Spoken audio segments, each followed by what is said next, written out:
मैं उम्रा करने गई तो वापसी पर अपने बहनोई के लिए सोने की रिंग ले आई, क्योंकि मैंने अपने बहनोई को शादी का गिफ्ट देना था। और फिर जब मैंने अपने बहनोई को रिंग दी तो मेरे बहनोई की आंखें गुस्से से लाल हो गईं। वो मुझे खा जाने वाली नजरों से देखने लगे। वो एकदम से खड़े हुए और मेरी बहन को तलाक देकर हमारे घर से चले गए। बहन मुझे बद्दुआएं देने लगी, मनहूस कहने लगी कि मेरी वजह से उसका घर टूट गया। मेरा बहनोई भी मेरी अम्मा को बुरा भला कहकर चला गया। ये सब देखकर मेरी जान निकल गई। मैंने अम्मा से पूछा कि मेरी इसमें क्या गलती है, तो अम्मा मेरा हाथ पकड़कर बहनोई के घर ले गई। तब मेरे सर पर आसमान टूट पड़ा जब बहनोई ने, मेरा नाम सायरा है और आज मैं बहुत खुश थी, इतनी खुश कि मुझे अपनी ही खुशी बयान करने के लिए अल्फाज नहीं मिल रहे थे। ये अता और करम बहुत ही खास लोगों पर होती है। ये इज्जत अफजाई भी किसी किसी को नसीब होती है, जो मुझे मिल गई थी। घर बैठे ही मेरा नसीब ऐसे चमका था कि अल्लाह ताला ने मुझे अपने घर बुला लिया। मुझे उम्रा करने की सआदत नसीब हो रही थी। मेरा खुशी से बेकाबू हो जाना बिल्कुल दुरुस्त था। और ज्यादा खुशी इसलिए भी थी कि मैं खुद को मुआशी हिसाब से इतनी मजबूत नहीं समझती थी कि मैं उम्रा अदा करने जा सकती। लेकिन जिस कंपनी में मैं नौकरी करती थी, उस कंपनी ने अपने पुराने मुलाजमीन को, जो पिछले 5 सालों से कंपनी में थे, उनको उम्रा पर भेज रहे थे। और इसी तरह मेरा नाम भी उन खुश नसीबों में आ गया था जिन्हें उम्रा अदा करने जाना था। 2 दिन बाद की मेरी फ्लाइट थी, इसलिए सबसे पहले तो मैंने अपने बेटे और बेटी को तैयार किया और फिर उनका जरूरी सामान पैक किया और उन्हें अपनी अम्मी के घर छोड़ने आ गई। मुझे एक रात अम्मी के घर ही गुजारनी थी और फिर दूसरे दिन वापस आकर अपनी तैयारी करनी थी और फिर उम्रा के लिए रवाना होना था। उसी रात जब मैं अपनी अम्मी के घर थी, अम्मी ने मुझे बताया कि मेरी छोटी बहन नाजिया को आज सुबह लड़के वाले देखने आए थे और पसंद करने के बाद अपने घर आने की दावत दी है। अगर तुम कल के दिन रुक जाओ तो हम दोनों मिलकर लड़का और उसका घर देखने चलेंगे। मेरे पास तो वक्त बिल्कुल भी नहीं था। मुझे अपनी रवानगी की तैयारी करनी थी। जब मैंने अम्मी से कहा कि आप इस तरह करें कि जब मैं वापस आ जाऊं उन्हें तब का वक्त दें, मैंने अम्मी को अपनी मजबूरी भी बताई और साथ ही मुफ्त मशवरा भी दे दिया था। चलो मैं देखती हूँ क्या करना है। ये कहकर अम्मी सोने के लिए लेट गईं और मुझे तो पिछले 3 दिनों से इस ख्याल के तहत नींद भी नहीं आ रही थी कि मुझ जैसी गुनहगार भी अब कुछ घंटों बाद उस पाक सरजमीन पर होगी। अगली सुबह मैं घर वापस आ गई और अपनी तैयारी करने लगी। मेरे साथ कंपनी के दूसरे जितने भी लोग जा रहे थे, उन सबको भी और मुझे भी अपने घर से दफ्तर ही पहुंचना था। वहीं से फिर दफ्तर की गाड़ी और हमारे साथी लोग हमें एयरपोर्ट रुखसत करने जा रहे थे। मैं वक्त से पहले ही दफ्तर पहुंच गई। फिर मुकर्ररा वक्त पर दफ्तर गाड़ी और कंपनी का बॉस हमें एयरपोर्ट छोड़ आए और वहां से फिर हमारा अल्लाह ताला के घर की तरफ सफर शुरू हुआ था। कुछ घंटे की फ्लाइट के बाद हमारे कदम सऊदी अरब की सरजमीन पर थे। मैं पाक हवा में सांस ले रही थी। खुशी और निदामत से मेरे आंसू नहीं थम रहे थे। मैं गुनाहगार बंदी थी और अल्लाह ताला ने मेरे ऊपर इतना करम किया था, मेरा नाम नसीब वालों में शामिल कर दिया था। आज के दिन मुझे अल्लाह ताला से जितने गिले थे वो सारे खत्म हो गए थे। मैं उम्रे की अदायगी में मसरूफ हो गई थी। मुझे तो सारी दुनिया ही भूल गई थी, यहाँ तक कि अपने बच्चे भी। और मेरा उम्रा करने के दौरान पीछे पाकिस्तान में मेरी अम्मी ने जो मुझसे मेरी छोटी बहन के रिश्ते की बात की, वो मेरी अम्मी खुद ही अकेले देखने चली गईं और लड़के वाले तो पहले ही मेरी बहन को पसंद कर गए थे। मेरी अम्मी को भी लड़का पसंद आ गया। उनका घर बार भी अच्छा था, लड़का खूबसूरत भी था और अपनी जिम्मेदारियों का एहसास करते हुए कामकाज भी अच्छे से कर रहा था। देखा जाता तो हर बात हर लिहाज से माकूल थी और दोनों घरों को पसंद भी थी, इसलिए इकरार करना ही मुनासिब था। सो रिश्ता तय हो गया और मंगनी भी कर दी गई। मेरी अम्मी ने मुझे फोन पर सारी बात बताई थी। मैंने सुनकर खुशी का इजहार किया और खाना काबा के सामने खड़े होकर अल्लाह ताला का शुक्र अदा किया कि मेरी अम्मी का ये फर्ज भी खुश असलूबी से अदा हो जाए। मेरी अम्मी ने अपनी सारी जिंदगी बहुत मुश्किल से काटी थी। शादी के 8 साल बाद ही, जब हम दोनों बहनों की उम्र 5 और 3 साल थी, ایک روڈ ایکسیڈنٹ میں میرے ابو کا انتقال ہو گیا تھا۔ ہم دونوں بہنیں اور ہماری ماں اس دنیا میں اکیلے رہ گئے۔ تمام رشتہ داروں نے اپنا فرض سمجھتے ہوئے مشکل وقت میں مدد سے اپنا ہاتھ کھینچ لیا تھا اور ہم سے اپنا منہ موڑ لیا تھا۔ میری ماں کے لیے بہت سی مشکلات تھیں۔ انہوں نے ہماری پرورش اور ہماری تربیت کی اور لوگوں کی زبانوں کی فکر بھی نہ کی جو بند ہی نہ ہوتی تھی، لیکن اللہ تعالیٰ کا شکر ہے کہ اس نے میری ماں کو ہمت اور طاقت دی اور اس نے ہم دونوں بہنوں کی ذمہ داری ہمارے ابو کے بعد بہت اچھے طریقے سے نبھائی تھی اور وقت سے ہی میری شادی بھی کر دی۔ میرے اب 2 بچے تھے اور اب میری بہن کا بھی اچھا سبب بن گیا تھا۔ یقیناً ابو کے سامنے روز قیامت میری ماں ضرور سرخرو ہوں گی۔ لڑکے والوں کو شادی کی جلدی تھی۔ منگنی کے فوراً بعد ہی انہوں نے شادی کی جلدی مچانی شروع کر دی۔ اس قدر جلد بازی کے مطالبے نے میری امی کو بخلا دیا اور امی مجھے فون پر فون کر کے میری رائے اور مشورے لینے لگی۔ میں جس جگہ موجود تھی وہاں مجھے دنیا داری کی کسی بات میں نہ تو کوئی دلچسپی پیدا ہو رہی تھی اور نہ ہی میں کسی بات یا پھر کسی بھی معاملے کو سمجھنے کی کوشش کر رہی تھی۔ مجھے ہر دم یہی لگتا ساری دنیا اور سب چیزیں اللہ تعالیٰ کے گھر کے پاس پہنچ کر رک گئی ہیں۔ اس لیے امی جب بھی مجھ سے بات کرتی میں غائب دماغی کے ساتھ ہاں ہاں میں جواب دیتی رہتی اور پھر ہر طرح سے سوچ وچار کر کے میری امی کو بھی یہی مناسب لگا کہ منگنی تو پہلے ہو چکی ہے، اب اگر لڑکے والے کہہ رہے ہیں تو پھر شادی بھی کر دینی چاہیے۔ یہی کام 6 مہینے بعد بھی تو کرنا ہے، تو پھر ابھی کیوں نہیں؟ بس اسی لیے امی نے حامی بھر لی اور پھر استطاعت کے مطابق خوب زور و شور سے شادی کی تیاریاں شروع ہونے لگی۔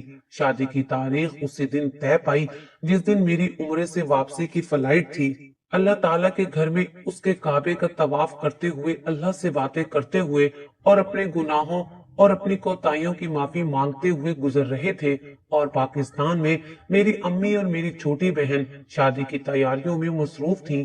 وہ وقتاً فوقتاً مجھے بھی فون پر اپنی تیاریوں کے متعلق آگاہ کرتی۔ آخر خدا کے گھر سے رخصتی لینے کا وقت بھی آن پہنچا تھا اور اس جدائی پر میری حالت بہت غیر ہو رہی تھی۔ آنسو تو پہلے ہی برس برس کر خشک ہو چکے تھے، لیکن دل کی بے چینی اور بے قراری بہت بڑھ گئی تھی۔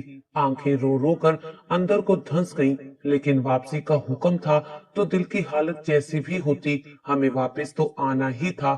مگر وہاں سے آتے وقت میں نے گھر والوں کے لیے بہت سے تحائف اور خاص کر اپنے بہنوئی کے لیے ایک گولڈ کی رنگ لے لی تھی تاکہ میں انہیں شادی والے دن گفٹ دے سکوں۔ ہم جدہ ایئرپورٹ سے پاکستان واپسی کی فلائٹ پر بیٹھے اور پاکستان پہنچ گئے۔ ادھر میں نے پاکستان کی سرزمین پر قدم رکھا اور دوسری طرف میری بہن کی بارات گھر پر پہنچی تھی۔ پاکستان واپس پہنچتے ہی مجھے اس بات کی جلدی تھی کہ میں جلد از جلد گھر پہنچوں اور میں اپنی بہن کی رخصتی میں شامل ہو جاؤں۔ سو میں نے ایئرپورٹ سے باہر نکلتے ہی ٹیکسی کروائی، ڈرائیور کو اپنے گھر کا پتہ دیا اور جلدی پہنچنے کو کہا تھا۔ مجھے معلوم نہیں تھا کہ جہاں پہنچنے کی مجھے بہت جلدی ہے وہاں تو صرف میرے لیے ہی نہیں بلکہ میری ماں اور بہن کے لیے بھی ایک زبردست آزمائش ان کی منتظر تھی۔ ہم سب کے سروں پر مشترکہ ایک پہاڑ ٹوٹنے والا ہے، میری بہن کے ماتھے پر ایک داغ لگنے والا ہے اور میری زندگی کا گزرا وقت پھر سے میرے سامنے آنے والا ہے۔ اگر مجھے معلوم ہوتا میں وقت کو وہیں روک دیتی، لیکن یہی ایک بات تو میرے رب کی بڑائی بیان کرنے کے لیے کافی ہے کہ وقت ہی تو ہے جسے انسان اپنے بس میں نہیں کر سکتا۔ ایئرپورٹ سے میری امی کے گھر 3 گھنٹے کا فاصلہ تھا، لیکن میری جلدی جلدی کے شور مچانے پر ڈرائیور نے تیز گاڑی چلاتے ہوئے 2 گھنٹے میں مجھے گھر پہنچا دیا۔ گلی میں شامیانے لگے تھے، بارات پہنچ چکی تھی اور نکاح بھی ہو چکا تھا۔ جب میں نے گھر کے اندر قدم رکھا تب ہر جانب مبارکباد کی آوازیں آ رہی تھیں اور نکاح کی خوشی میں مٹھائی تقسیم کی جا رہی تھی۔ میں نے بھی اس عورت سے جو مٹھائی بانٹ رہی تھی ہنستے ہوئے ایک پیکٹ پکڑا اور اندر کمرے کی جانب بڑھ گئی جہاں میری بہن دلہن بنی بیٹھی تھی اور کچھ ہی دیر کے بعد اپنے دلہے کے سنگ رخصت ہونے والی تھی۔ نکاح کی سنت ادا ہو جانے کے بعد اب دودھ پلائی کی رسم ہونا تھی۔ صبح رات جیسے ہی کھانے سے فارغ ہوئی دلہے کو اندر لایا گیا اور دلہن کے ساتھ اسٹیج پر بٹھایا گیا۔ मैं दुल्हन की बहन थी, इसलिए दूध पिलाई की रस्म मुझे ही करनी थी। लेकिन मैं पहले दूल्हे को देखकर उसे उसका गिफ्ट देना चाहती थी, जो मैं उसके लिए गोल्ड की रिंग लेकर आई थी। मेरी माँ ने दूध का गिलास मेरे हाथ में थमाया और मैं स्टेज पर दूल्हा दुल्हन के सामने पहुंच गई। मैंने जैसे ही अपने बहनोई को गिफ्ट देने के लिए हाथ आगे बढ़ाया, बस उसी वक्त हम सब पर कयामत टूट पड़ी। दूल्हे ने मुझे देखा, उसके दाएं बाएं उसके दोस्त भी खड़े थे। उनमें से एक दोस्त जिसने अपना चेहरा रुमाल में छुपाया हुआ था, उसने दूल्हे के कान में कुछ सरगोशी की। अचानक दूल्हा अपनी सीट से उठ खड़ा हुआ। उसके चेहरे का रंग बदल चुका था और वो मुझे गुस्से और गजब की नजर से देख रहा था।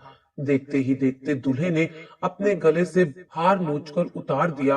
वो सोने की रिंग मेरे हाथ में ही रह गई थी और दूल्हा चिल्लाने लगा कि उसे ये शादी नहीं करनी।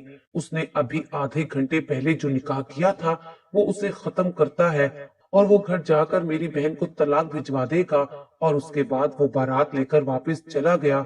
अभी थोड़ी देर पहले जहां शादी के ढोल बज रहे थे, वहां एकदम सन्नाटा छा गया।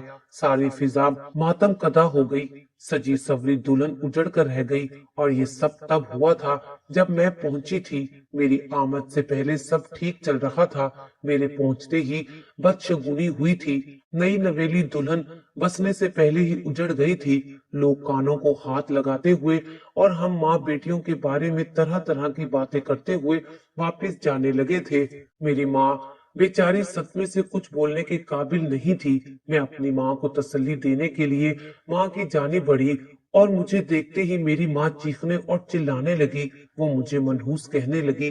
माँ का ख्याल था कि ये सब मेरी वजह से हुआ है। मेरी नहुसत थी जिसकी वजह से मेरी बहन दुल्हन के रूप में मुतल्का हो गई, क्योंकि मेरी नहुसत के बाइस मेरे नसीब पर भी तलाक का धब्बा लगा हुआ था और अब मैंने वही नहुसत अपनी बहन पर डाल दी थी। मैं हैरान और परेशान खड़ी थी। मैं तो अभी खुदा के घर से लौटी थी अपनी बहन के नसीब के लिए। वहां मैंने झोलियां भर भर कर दुआएं की थी, लेकिन अब अगर उसकी तकदीर में ये लिखा था कि ये उस पर जुल्म होगा, तो इसमें मेरा क्या कसूर था। ठीक है कि मेरे नसीब पर भी दाग लगा हुआ था, लेकिन मैंने तो किसी को इल्जाम नहीं दिया था। अब मेरी माँ और मेरी बहन को पता नहीं क्या हो गया कि ये मुझे इस तरह से इल्जाम दे रही थी, कसूरवार मुझे ठहरा रही थी। मुझे मेरी गलती तो बताई जाए, मैंने कहा था। मेरी बात सुनते ही मेरी बहन मुझ पर बरस पड़ी और चीखने चिल्लाने लगी कि तुम तो हो ही मनहूस। मैंने अपनी छोटी बहन को झिंझोड़ कर चुप करवाया और अपनी माँ के पास बैठकर मिन्नत करने लगी। अगर वो असल बात जानती हैं तो मुझे बताएं, इस तरह मुझे मेरे बच्चों के सामने मनहूस ना कहें, मुझ पर बिला वजह इल्जाम ना ठहराएं। मेरी बात सुनकर मेरी अम्मा उठी। उसने मेरा हाथ पकड़ा और मुझे लेकर घर से बाहर आ गई। सड़क पर आकर हमने रिक्शा पकड़ा और मेरी माँ ने रिक्शे वाले को पता बताया और उस रिक्शे ने आधे घंटे में हमें उस पते पर पहुंचा दिया। ये दूल्हे वालों का घर था। मेरी अम्मा और मैं हकीकत जानने के लिए वहां पर गए थे, मगर सामने खड़े आदमी पर जब मेरी नजर पड़ी तो मेरे पैरों तले से जमीन निकल गई, क्योंकि ये तो वही आदमी था जिसके साथ मेरी जिंदगी के 5 अजियतनाक साल गुजरे थे। मुझे अब सब कुछ समझ आ गया था। अपनी मुश्किलों से भरी जिंदगी, अपनी बहन का रिश्ता, उस दूल्हे का मुझे देखकर चौंकना और फिर उसके दोस्त का उस दूल्हे के कान में कुछ बात करना, मुझे सब याद आ गया था और सारी बातें। अब उन सब की वजह समझ आ गई। ये हम माँ और बहनों के लिए आजमाइश और मुश्किल घड़ी का वक्त था, लेकिन इस मुश्किल के अंदर उससे कहीं ज्यादा फायदा भी था। मैं सारी बात समझ गई, इसलिए किसी की भी नजर में आने से पहले मैंने अपनी माँ का हाथ थामा और हम वापस घर आ गए। मेरी बहन अभी तक सदमे की कैफियत में थी। मुझे देखते ही उसने नफरत से अपना मुंह फेर लिया। मुझे उसके रवैये पर बहुत तकलीफ हुई, लेकिन उस वक्त मैंने उससे बात करना और उसे समझाना मुनासिब ना समझा और दूसरे कमरे में अपने बच्चों के पास चली गई। मुझे संजीदगी से सोचने के लिए वक्त के साथ साथ पुरसकून जगह भी चाहिए थी, क्योंकि मुझे अपनी माँ और अपनी बहन की होने वाली बेइज्जती का बदला भी तो लेना था। उस घटिया इंसान को जेल की सलाखों के पीछे भेजना था जिसने मेरे साथ ज्यादती करके मुझे तलाक दे दी थी और मैं कमजोर औरत की तरह चुप हो गई थी। मगर अब मुझे उस आदमी को सबक सिखाना था और मैं ये सब अकेले नहीं कर सकती थी। मुझे इस सब के लिए किसी बड़े आदमी की मदद दरकार थी, और वो आदमी एक ही हो सकता है, हमारी कंपनी का बॉस। मैंने उससे मदद लेने का फैसला किया और अपने बच्चों को लेकर उसी वक्त अपने घर वापस आ गई। मैं सब खामोशी से और अपनी माँ के इल्म में लाए बगैर करना चाहती थी। अगले दिन दफ्तर पहुंचते ही मैंने कंपनी के बॉस, जिसने हम मुलाजमीन को उम्रे पर भेजा था, उससे बात की और उसे इस सारे मामले से आगाह किया। उसने तहम्मुल से मेरी बात सुनी, मेरे से चंद जरूरी सवालात किए और फिर मेरी मदद करने का वादा किया। मैं बॉस को दुआएं देते हुए खुशी खुशी वापस अपनी सीट पर आ गई। अगले दिन बॉस मुझे लेकर एक वकील के पास गए। हमने केस दायर करवाया और वापस आ गए। वकील ने हमारी भरपूर मदद की और केस को बेहतरीन अंदाज में चलाया। एक हफ्ते के बाद वो घटिया इंसान अदालत के कटहरे में खड़ा था, जिसने मुझे और मेरे बच्चों को मारने की कोशिश की थी और फिर मेरी बहन की जिंदगी तबाह की थी। आज उसके पास अपनी सफाई में कहने के लिए कुछ भी नहीं था, क्योंकि मैंने वकील को तमाम सबूत दिए थे और उस वकील ने वो तमाम सबूत अदालत के सामने रख दिए थे। केस सीधा सीधा हमारे हक में था। अदालत ने उस घटिया इंसान को 5 साल कैद की सजा सुना दी। मेरे सर से एक बोझ हट गया था, लेकिन अब एक और जरूरी काम था और वो अपनी बहन का घर बसाना था। यहाँ से फारिग होकर मैं सीधा अपनी बहन के ससुराल चली गई। जो लोग दुल्हन रुखसत के बगैर ही बारात वापस ले गए, और लोगों का ख्याल था कि लड़के ने मेरी बहन को तलाक भिजवा दी होगी, लेकिन अभी तक कुछ भी ऐसा नहीं हुआ था। मैं उस दूल्हे से मिली और उससे पूछा वो आदमी उसका क्या लगता है, जिसने बारात के रोज उसके कान में कोई सरगोशी की थी और वो बारात दुल्हन के बगैर ही वापस ले आया। तब उसने बताया कि वो आदमी उसका दोस्त है और अभी 2 महीने पहले ही उसने अपने उस दोस्त की शराकत के साथ कारोबार का आगाज भी किया था। उसका ये दोस्त कारोबार में उसके साथ बहुत दयानतदारी से सारा मामला कर रहा था और लेन देन में भी कोई मसला नहीं बना, इसलिए उसे उस पर अंधा एतमाद हो गया था। और जो बात उस आदमी ने हमारे बारे में बताई, वो इतनी बुरी और इतनी गैरत के खिलाफ थी कि मेरा होने वाला बहनोई गजबनाक हो गया था और दुल्हन को साथ लिए बगैर ही बारात वापस ले आया। मैंने तहम्मुल से उसकी सारी बातें सुनी और फिर उसे हकीकत से आगाह करना शुरू किया। मैं जैसे जैसे उसे सच्चाई बताती गई, उस पर तो हैरतों के पहाड़ टूटते रहे। वो हैरानो परेशान था कि दुनिया में ऐसे दोगले लोग भी होते हैं, और पूरी हकीकत जानने के बाद वो खासा शर्मिंदा भी हुआ था। उसने ऐसे बगैर तहकीक के किसी की बात पर यकीन क्यों किया। उसने मुझसे माफी मांगी और वादा किया कि वो मेरी बहन को रुखसत करवाने जरूर आएगा और उसका दिल दुखाने पर उससे माफी भी मांगेगा। वो मेरे साथ ही हमारे घर आया, अम्मी और बहन से माफी मांगी और एक हफ्ते के बाद दोबारा बारात लाने का वादा करके चला गया। मेरी बहन बहुत खुश थी। वो मेरे साथ अपने पिछले रवैये पर बहुत शर्मिंदा थी और साथ ही साथ ये भी जानना चाहती थी कि असल बात क्या है और सब कुछ अचानक से दुरुस्त कैसे हो गया। अब मैंने अपनी बहन को सारी बात तफसील से बताना शुरू की और उसे बताने लगी वो आदमी जो उस दिन दूल्हे के साथ आया था और उसने अपना चेहरा रुमाल में छुपाया हुआ था, जिसकी वजह से हम उसे पहचान ना सके, वो मेरा साबका शोहर था और उसने हमारा घर बर्बाद करने के लिए दूल्हे के कान में सरगोशी की थी और दूल्हा उसके बाद कुछ भी सोचे समझे बगैर वापस चला गया। उस आदमी से मेरी शादी 8 साल पहले हुई थी और हमारी मोहब्बत की शादी थी, लेकिन उससे शादी के बाद मेरी आंखों पर बंधी मोहब्बत की पट्टी उतर गई।